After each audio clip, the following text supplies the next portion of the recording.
সরকার যে কাজটি করেছে এখন সেই কাজের ফলাফল শাখের করাত, মানে আওয়ামী লীগ যদি আপন শক্তিতে সত্যি মতো রাজপথ গরম করে নিজেরা নিজেদের মতো ফিরে আসতে পারে, ইতিপূর্বে আওয়ামী লীগে যেভাবে মানে নিষিদ্ধ করা হয়েছিল ওইভাবে অতীতের মতো করে তারা ফিরে আসতে পারে, যেদিন ফিরে আসবে ওই দিন সরকারের 12টা বেজে যাবে।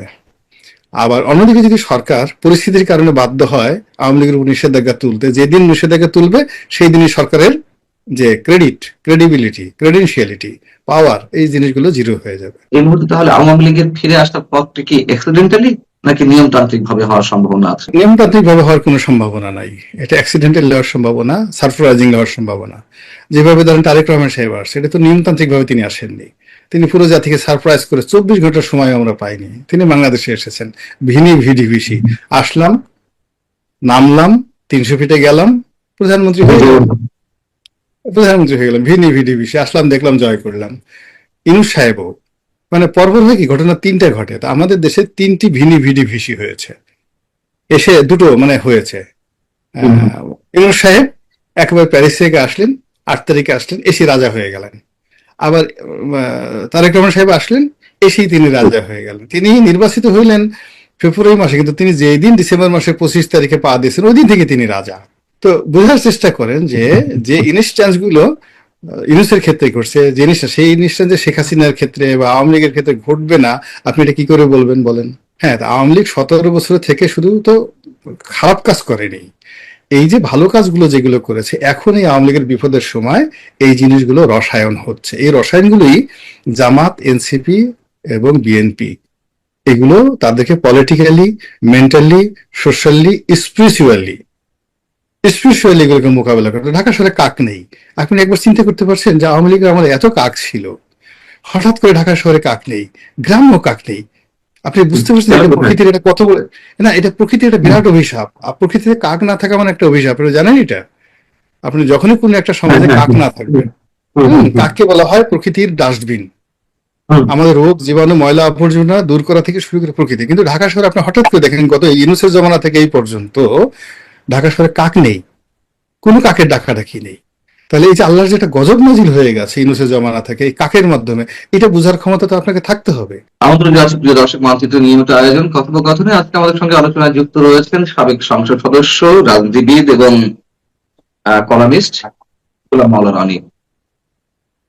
যারা গোলাম মাওলানা, আপনাকে স্বাগত জানাচ্ছি আমাদের অনুষ্ঠানে। এবং প্রথমেই একটা বিষয়ে আপনার দৃষ্টি আকর্ষণ করছি বা আপনার বিশ্লেষণ একটু জানার চেষ্টা করবো, সেটি হচ্ছে যে আগামী 23শে জুন আওয়ামী লীগের প্রতিষ্ঠা বার্ষিকী। আওয়ামী লীগের বিভিন্ন ধরনের মিছিল বা কর্মকাণ্ড এখন প্রকাশ্যে আসছে, পুলিশের সামনে দিয়েও মিছিল করছে অনেকে। সেই জায়গা থেকে পুলিশ সদর দপ্তর থেকে একটি জরুরি বার্তা দেওয়া হয়েছে সারা দেশে পুলিশের কাছে। সেখানে একটি শব্দ উল্লেখ করা হয়েছে, একটি বাক্য, যে এই ধরনের কর্মকাণ্ড থেকে আইন শৃঙ্খলা বাহিনীর উপরে ক্ষুব্ধ আচরণ সংঘটিত হতে পারে বা তাদের উপর আক্রমণ হতে পারে। এই ধরনের শব্দটি এর আগে আমরা শুনিনি, কেন এখন এসে পুলিশ এই ধরনের শব্দ চয়নের মাধ্যমে সারা দেশে পুলিশকে সতর্ক করে দিচ্ছে? তার মানে পুলিশের মনোবল কি এখন ফিরে আসেনি, অথবা পুলিশকে আতঙ্কে রয়েছে আওয়ামী লীগকে নিয়ে?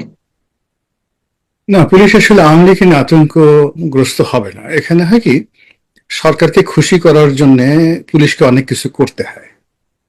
বাস্তবতা হলো যে যেখানে ওসি সাহেব তার ফোর্স সহকারে মোহাম্মদপুরের মতো জায়গাতে গিয়ে এই 15-20 জন বা 10-12 জন ছিনতাইকারী যাদের হাতে দেশীয় অস্ত্র শস্ত্র আছে তাদেরকে ফেস করতে পারছে না, তাদের হাতে পুলিশ লাঞ্ছিত হচ্ছে, মার খাচ্ছে। তো সেখানে অ্যাজ এ হোল আওয়ামী লীগের মতো একটা বড় দল, সেই বড় দলে যদি 2-3 হাজার লোক আসে, এটা আসলে মোকাবেলা করার মতো বাংলাদেশে কোনো থানা এই পর্যায়ে নেই। বিএনপির মধ্যে যে অন্তর্দ্বন্দ্ব কোলাহল এখন এমন পর্যায়ে রয়েছে, রাজনৈতিকভাবে বিএনপি, জামাত, এনসিপি তাদেরকে আসলে আওয়ামী লীগ মোকাবেলা সামনাসামনি করতে পারবে এরকম অবস্থা নেই। যেখানে আপনি চিন্তা করেন যে একজন পাওয়ারফুল মন্ত্রী মীর শাহে আলম, তো মীর শাহে আলম বেসিক্যালি বগুড়াতে বাড়ি, এটা তার প্রথম পরিচয়। দ্বিতীয় পরিচয় শোনা যায় তিনি তারেক রহমান সাহেবের বন্ধু। এই ভদ্রলোকের ভয়ে সে স্বরাষ্ট্রমন্ত্রীর মতো মানুষ তাকে তেল মারছে। মির্জা ফখরুল সাহেবের মতো মানুষ, সেখানে কোনো নড়াচড়া নেই। মির্জা ফখরুল সাহেব যে বাংলাদেশের একজন মন্ত্রী, তিনি যে এলজিআরডি মন্ত্রী আমরা কেউ জানি না। তার আচার আচরণ দেখে বোঝা যাচ্ছে মনে হয় যেন উনি চারণ কবি হয়ে গেছেন। হ্যাঁ, এখন উনি কবিতা রচনা করবেন ইত্যাদি ইত্যাদি। হ্যাঁ, মানে দর্শন শাস্ত্র করবেন এবং খুব দ্রুত যেন উনি মনে মনে চিন্তা করেন যে আল্লাহ খুব দ্রুত আমাকে একটা মান সম্মান সহকারে এখান থেকে নিয়ে যাও, আয়দা তোমার ভেস্তে নিয়ে যাও অথবা আমাকে একটা রিটায়ারমেন্টের ব্যবস্থা করে দাও। এখন সেই লোক দুটো ইউনিয়নের নাম ছেলের নামে দিল, ভাতিজির নামে দিল আর একটা ইউনিয়নের নাম। তো সেই কাজটি এত মিডিয়া এত কিছু বলার পরেও মন্ত্রী বা প্রশাসনের পক্ষ থেকে কিছু হলো না, স্বয়ং প্রধানমন্ত্রীকে এটাকে হস্তক্ষেপ করতে হলো। ইট মিনস যে এখানে প্রধানমন্ত্রীর বাইরে অন্য কারো কোনো ক্ষমতা কাজ করছে না, নো বডি ইজ অ্যাক্টিং। কাজে এখানে ওই যে পুলিশ যে কথাটা বলেছে, যেখানে পুলিশের প্রতি আক্রমণ হতে পারে, এটা মূলত পুলিশকে অ্যালার্ট করা, পুলিশকে অ্যালার্ট করা। এখন আক্রমণ যখন হবে, এটার দুটো বিষয় আছে। পুলিশ বিক্ষুব্ধ হয়ে তাদেরকে ধরবে, এর প্রশ্নই আসে না। আর দ্বিতীয়ত হলো ওখানে আক্রমণ হতে পারে, ডোন্ট গো দেয়ার, ওখানে যেও না, সতর্ক হয়ে যেও।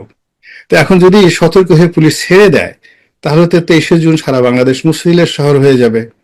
এটা তো সরকারের জন্য খুবই একটা বিব্রতকর হয়ে যাবে। আবার যদি কন্ট্রাডিকশন অ্যান্ড কনফ্লিক্টে যায় যে আমাদেরকে মারতে পারে, ফলে আমরা ওখানে সমস্ত কিছু সেই জল কামান সল কামান সব জায়গাতে, ফলে কোনো একটা মিছিল দেখলেই সঙ্গে সঙ্গে সেখানে জল কামান ছেড়ে দিবে।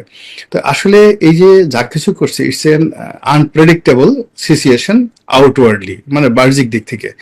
কিন্তু ভিতরের দিক যদি আপনি দেখেন, পুলিশ খুব ভালো করে জানে যে বাংলাদেশে যে কিয়ামত হয়ে যায়, কিয়ামত হয়ে যায়, তবুও আওয়ামী লীগের কোনো একটা লোক পুলিশের একটা পশম স্পর্শ করবে না।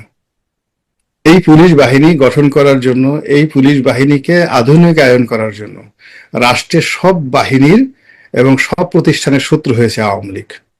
এবং আজকের এই পুলিশের যা কিছু রয়েছে, যা কিছু প্রাপ্তি, এর পেছনে শেখ হাসিনা আওয়ামী লীগের যে অবদান, সেই অবদান পুলিশের প্রত্যেকটা লোক জানে।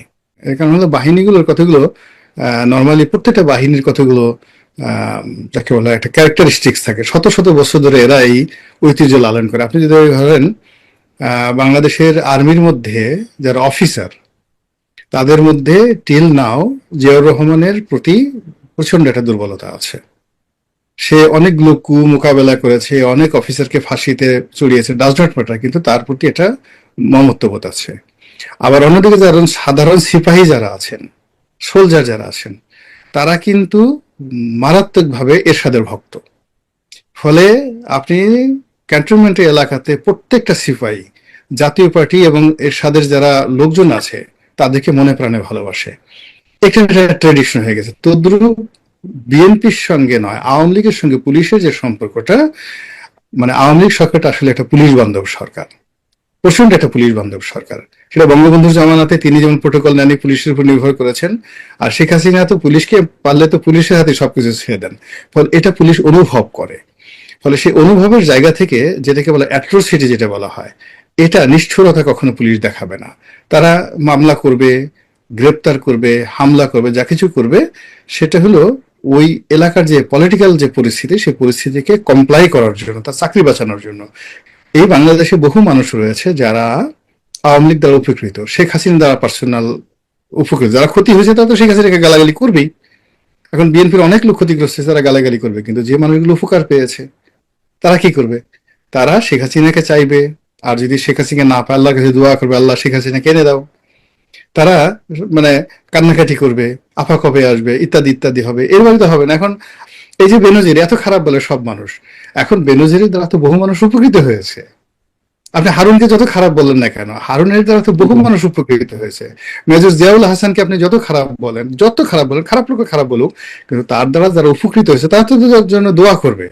তা আওয়ামী লীগ 17 বছরে, হ্যাঁ, তা আওয়ামী লীগ 17 বছর থেকে শুধু তো খারাপ কাজ করেনি, এই যে ভালো কাজগুলো যেগুলো করেছে, এখন এই আওয়ামী লীগের বিপদের সময় এই জিনিসগুলো রসায়ন হচ্ছে। এই রসায়নগুলোই জামাত, এনসিপি এবং বিএনপি, এগুলো তাদেরকে পলিটিক্যালি, মেন্টালি, সোশ্যালি, স্পিরিচুয়ালি এগুলোকে মোকাবেলা করতে। ঢাকা শহরে কাক নেই। আপনি একবার চিন্তা করতে পারছেন যে আওয়ামী লীগের আমাদের এত কাক ছিল, হঠাৎ করে ঢাকা শহরে কাক নেই, গ্রাম্য কাক নেই। আপনি বুঝতে পারছেন এটা প্রকৃতির এটা কত বড়, না এটা প্রকৃতির একটা বিরাট অভিশাপ। আর প্রকৃতিতে কাক না থাকা মানে একটা অভিশাপ, আপনি জানেন এটা? আপনি যখনই কোনো একটা সমাজে কাক না থাকবে, কাককে বলা হয় প্রকৃতির ডাস্টবিন। হুম, আমাদের রোগ জীবাণু ময়লা আবর্জনা দূর করা থেকে শুরু করে প্রকৃতি। কিন্তু ঢাকা শহরে আপনি হঠাৎ করে দেখেন গত ইউনূসের জমানা থেকে এই পর্যন্ত ঢাকা শহরে কাক নেই, কোনো কাকের ডাকাডাকি নেই। তাহলে এই যে আল্লাহর যে একটা গজব নাজিল হয়ে গেছে ইউনূসের জমানা থেকে এই কাকের মাধ্যমে, এটা বোঝার ক্ষমতা তো আপনাকে থাকতে হবে। You must have the special knowledge হঠাৎ করে কাক নেই কেন। আপনি চারিদিকে দেখবেন কুকুরগুলো ডাকছে না আগের মতো। এই যে কুকুর যে ডাকছে না, কেন কুকুর ডাকছে না? সে নীরব হয়ে আছে কেন? আমাদের সমাজের এত নেড়িকুত্তা, এত কিছু চলতেছে, হঠাৎ করে কুকুর কেন? আপনাকে এই জ্ঞানগুলো সরকারের, আপনি দেখেন এই আধ্যাত্মিকতার জ্ঞান আপনার কার আছে বলুন তো? এই সরকারের মধ্যে কার আছে যে কুকুর কেন ডাকে না, কাক কেন শহর ছেড়ে চলে গেল? কিংবা সম্রাট আকবরের সময় মোল্লা দো পেঁয়াজার যে গল্প, সেই বিখ্যাত গল্প, বলেন তো দিল্লিতে কত কাক আছে, এত কিছুর হুম, মধ্যে হুম। কাক কেন আসলো? মানে কাক যে প্রকৃতির একটা অত্যন্ত গুরুত্বপূর্ণ এলিমেন্ট, এর সঙ্গে কাকের উপস্থিতি, কাকের ডাকাডাকি, কুকুরের ডাকাডাকি, এগুলোর সঙ্গে সমাজের অনেক কিছু নির্ভর করে। এই জিনিসগুলো, এই সমাজ স্টপ হয়ে আছে, এই প্রকৃতি কাঁদছে, এই মানে আকাশ স্তব্ধ হয়ে আছে। ফলে এখানে হিসাবের বাইরে গিয়ে কেউ যদি প্রকৃতির আইন ভঙ্গ করার চেষ্টা করে, it will create a disaster, একটা ডিজাস্টার তৈরি হয়ে যাবে।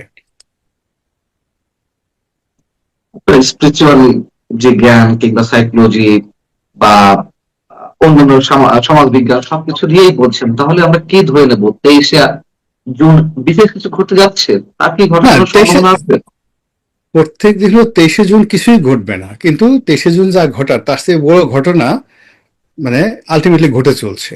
মানে আমরা যে 23শে জুনকে কেন্দ্র করে ভয় পাচ্ছি, হুম, পুলিশ রেড অ্যালার্ট জারি করছে, পুলিশ ভয় পাচ্ছে বা বলছে আমাদের প্রতি আক্রমণ হতে পারে, এটা হুম, হলো হুম, আওয়ামী লীগের যে প্রতিষ্ঠা বার্ষিকী, এই প্রতিষ্ঠা বার্ষিকীর প্রাথমিক বিজয়, একেবারে প্রাথমিক বিজয়।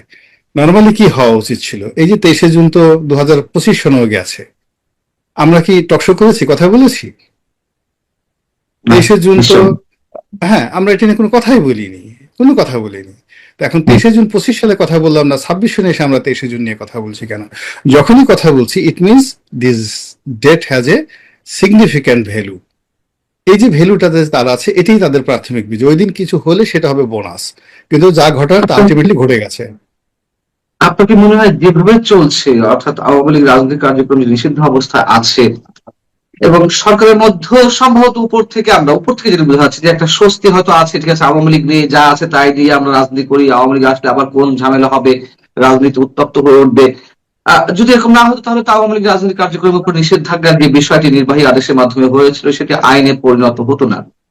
এই কারণেই সম্ভবত হয়েছে, অথবা আরেক গ্রুপ বলে বা কেউ কেউ বলে যেটি আসলে আমাদের প্রধানমন্ত্রী বিষয়টি আদালতও ঘাড়ে দিয়ে দিয়েছেন, আওয়ামী লীগ থেকে কেউ একজন রিড করবে, হয়তো বৈধ হয়ে আসতে পারে, নানান ধরনের মতভেদ আছে। কিন্তু আপনার কাছে আমার প্রশ্ন যে এতে করে কি সরকার খুব লাভবান হচ্ছে সেই রাজনৈতিক শূন্যতার সৃষ্টির মধ্য দিয়ে বা আওয়ামী লীগ মতের দলকে একেবারে কোণঠাসা করার মধ্য দিয়ে? প্রথমত এই কাজটি সরকার বুঝে করেনি, বুঝে করেনি। মানে যে কারণেই করুক, কোর্টে দেখ, আমরা যত কিছুই করি না কেন, কাজটা খুবই অন্যায় হয়েছে এবং এই কাজের খেসারত আগামী দিনে বিএনপিকে দিতে হবে, ভীষণ রকম বিএনপিকে দিতে হবে, জামাতকেও দিতে হবে, অন্যান্য রাজনৈতিক দলকে দিতে হবে এবং রাজনৈতিক অঙ্গনকে দিতে হবে। This is one. দুই নম্বর হলো যে আওয়ামী লীগ আহ, এই যে এখন তারা নিষিদ্ধ, এটাকে তারা খুব এনজয় করছে, ভীষণ রকমভাবে এনজয় করছে, এবং এটা সব দিক থেকে তাদের জন্য একটা লাভজনক। এ কারণে তারা নির্বিবাদে নিশ্চিন্তে যে কাজগুলো তারা করতে পারছে। অন্য সময় যদি হতো, এখন যদি নিষিদ্ধ না হতো, তাহলে তাদেরকে বলা হতো গুপ্ত দল, পালিয়ে থাকা দল, মানে জামাতের মতো। যেমন আওয়ামী লীগ পলিটিক্যালি জামাতকে যেভাবে একটা বিপদে ফেলে দিয়েছিল, তারা আইনগতভাবে বদ্ধ, প্রেশার ক্রিয়েট করে তাদেরকে মানে যাকে বলে আন্ডারগ্রাউন্ডে পাঠিয়ে দিয়েছিল। এজন্য তাকে বলা হতো গুপ্ত দল। কিন্তু আওয়ামী লীগের ক্ষেত্রে সেই গুপ্ত দলটা আপনি বলতে পারবেন না, বিকজ আওয়ামী লীগ এখন আপনার নিষিদ্ধ করেছে, এখন নিষিদ্ধ আওয়ামী লীগ। তো নিষিদ্ধ আওয়ামী লীগ নিষিদ্ধ থেকে যে কাজগুলো তারা খুব অনায়াসে করতে পারছে এবং আগামীতে যারা করতে পারবে, তাতে করে তাদের ফিরে আসার যে পথ, এটা প্রশস্ত তারা নিজেরাই তৈরি করতে পারবে। এবং কোনো অবস্থাতে সরকারের পক্ষে এটা এখন যেভাবে তারা নিষিদ্ধ করেছে, এই সরকার মানে এখন এটা যদি তারা আদালতে তুলতে যায়, যেভাবেই হোক না কেন, এটা সরকারের জন্য অনেকটা নিজের বমি নিজে খাওয়ার মতো অবস্থা হয়ে যাবে। ফলে সরকার যে কাজটি করেছে এখন সেই কাজের ফলাফল শাখের করাত, মানে আওয়ামী লীগ যদি আপন শক্তিতে সত্যি মতো রাজপথ গরম করে নিজেরা নিজেদের মতো ফিরে আসতে পারে, ইতিপূর্বে আওয়ামী লীগে যেভাবে মানে নিষিদ্ধ করা হয়েছিল ওইভাবে অতীতের মতো করে তারা ফিরে আসতে পারে, যেদিন ফিরে আসবে ওই দিন সরকারের 12টা বেজে যাবে। আবার অন্যদিকে যদি সরকার পরিস্থিতির কারণে বাধ্য হয় আওয়ামী লীগের উপর নিষেধাজ্ঞা তুলতে, যেদিন নিষেধাজ্ঞা তুলবে সেই দিনই সরকারের যে ক্রেডিবিলিটি, ক্রেডেনশিয়ালিটি, পাওয়ার, এই জিনিসগুলো জিরো হয়ে যাবে। আহ, আপনার কাছে আরেকটা বিষয় একটু জানতে চাই, সেটা হচ্ছে যে সুইস ব্যাংকের একটি প্রতিবেদন বেরিয়েছে যে ইউনূস সরকারে আমরা দিন রাত দেখেছি আওয়ামী সরকারের বিরুদ্ধে যে টাকা পাচারের অভিযোগ, সেই টাকা ফেরত নিয়ে আসা হবে, মানে তাদের এক ধরনের বিহাইন্ড দ্য স্ক্রিনে রাজনৈতিক অস্ত্র ছিল এই বিষয়টি। আওয়ামী লীগের সময় অবশ্যই টাকা পাচার হয়েছে, কিন্তু যেটি জানা যাচ্ছে যে গত 1.5 বছর ইউনূস সরকারের সময় আওয়ামী লীগ আমলে যে টাকা পাচার হয়েছে তার তুলনায় অনেক বেশি পাচার হয়েছে। আপনি নিজেও আপনার সামাজিক মাধ্যমে স্ট্যাটাস দিয়েছেন। হ্যাঁ। 41% বেশি হয়েছে। বোঝার চেষ্টা করুন যে গত 1.5 বছর মানে আওয়ামী লীগের পতনের পরে পুরো অর্থনীতিটা একটা ধস নেমেছে।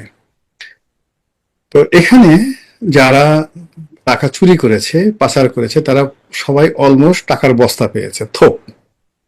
এটা কোনো উপার্জন করা নয়, আর এটা কোনো কমিশন ঘুষ নয়, এটা তারা জাস্ট একটা থোক পেয়েছে। এখন এটা কি কোনো ব্যাংকের থেকে টাকাটা ভোল্ট থেকে নিয়েছে, না কোনো আওয়ামী লীগ নেতার বাসা থেকে নিয়েছে, নাকি একেবারে কেন্দ্রীয় ব্যাংক থেকে নিয়েছে, কোথা থেকে নিয়েছে আমরা বলতে পারবো না। নিয়েছে নাম্বার ওয়ান। নাম্বার টু হলো এখানে পুরো জমানাটাতে আওয়ামী লীগের মানে ইউনূসের জমানাতে ইউনূসের যারা লোকজন তারা 1% বেনিফিশিয়ারিও না। আপনি ধরেন যদি 1,00,000 ভাগের 1 ভাগ বেনিফিশিয়ারি ইউনূস অ্যান্ড গং, এদের সংখ্যা নট মোর দ্যান 100। কিন্তু বাকি যদি আপনি 10 লাখ লোক ধরেন, এই 10 লাখ লোকের মধ্যে আপনার 8 লাখ লোক হলো বিএনপির, 1.5 লাখ লোক হলো জামাতের, আর 50,000 লোক হলো এই বাচ্চা কাচ্চা এনসিপির, এই যে হান্নান মাসুদ এদের। তাহলে এই আপনি 10 লাখ লোক ধরেন সারা বাংলাদেশের পলিটিক্যালি সবকিছু নিয়ন্ত্রণ করেছে ইউনূস জমানাতে।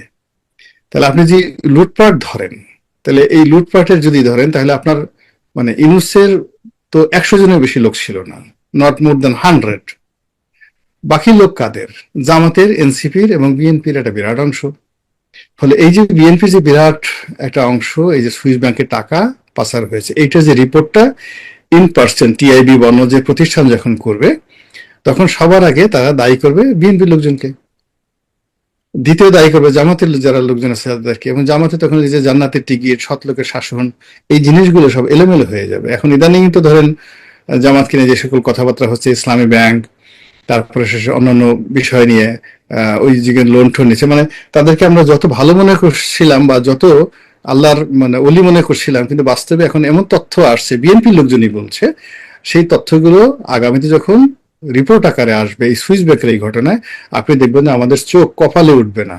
আগে তো বললাম চোখ কপালে উঠে, আমাদের এই সমস্ত কথা শোনার সাথে যে চোখ চান্দিতে উঠে যাবে।